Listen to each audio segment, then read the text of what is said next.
Well, I thought I would try to shoot a point of view angle on a job I'm doing on a bar. First off, this bar here is a prism bar. It's laser sintered from Preet. I've placed it on the model, as you can see, and I'm now going to screw it down into place. It's already been painted with separator and it's dried. You'll notice that in front of me is a box lid. I found this box lid and I've been using it ever since I found it, and that's because I'm always dropping screws and chasing them all over the floor. So I found that if I use this box lid and place it in my lap, that I can keep my screws corralled, and if I miss it or happen to drop one or fumble with it, it drops only into this lid and it doesn't go on the floor, and I'm not kicking it all over the place and going crazy looking for it. So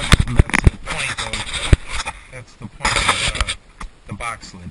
Anyways, as usual, once I place the bar, I place the screw on the end of the screwdriver, or the driver. It's a smile line driver. I like these drivers. Each one of them is listed with the implant system on the head of it, so that I know there's 3 eyes on there for a 3-eye screw, and it'll have all the other screw manufacturer abbreviations on their drivers as well. I like them. They're thin, mimic the tool that will be used intraorally as far as the shank goes, and it's just an all-around really nice tool to grab. Anyways, I take and I put that on my driver. I place it down the hole. Now, what I always do is I always do that old mechanics trick. I'm sure most of you do. And that is I go lefty-loosey, righty-tighty. When I go left, I can feel the thread timing click. This way I keep from cross-threading any of my screws. I always recommend this to my doctors as well, intraorally. So I'll go left until I feel a click. Oop, I just heard it. And now I can go forward with that until I feel it start to cinch. Now, I don't cinch them down real tight all the way across. In fact, the next thing I do is I grab another screw and I use it cross arch.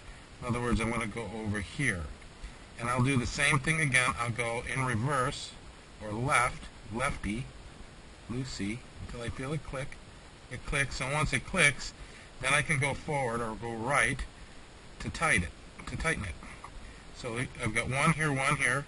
Now I'm going to go back across the arch again, and this is just the way I do it. I've never heard anybody recommend it, but I did the same thing with my tires. Basically, when you put your tires on, you go cross hub, and that way you have equal tightening from all sides. You're not tightening one side and then tightening the other. Anyways, I'm cross arch again. I'll go left till I feel it click, and I'll go right. And again, I'm not tightening these down all the way. I'm just tightening them enough till I feel a little snug, and I'll go back and tighten them afterwards. Then I'll go to the next hole. I'll do the next.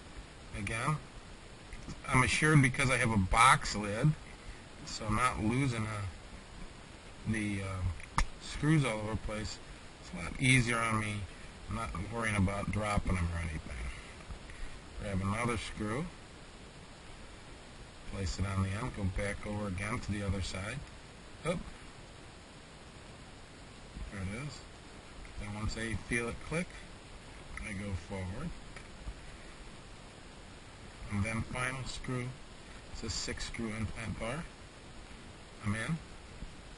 There it is, clicks. And I can go to the right to tighten it. Now I'm going to take it and I'm just going to tighten each one of them. Again, in sequence.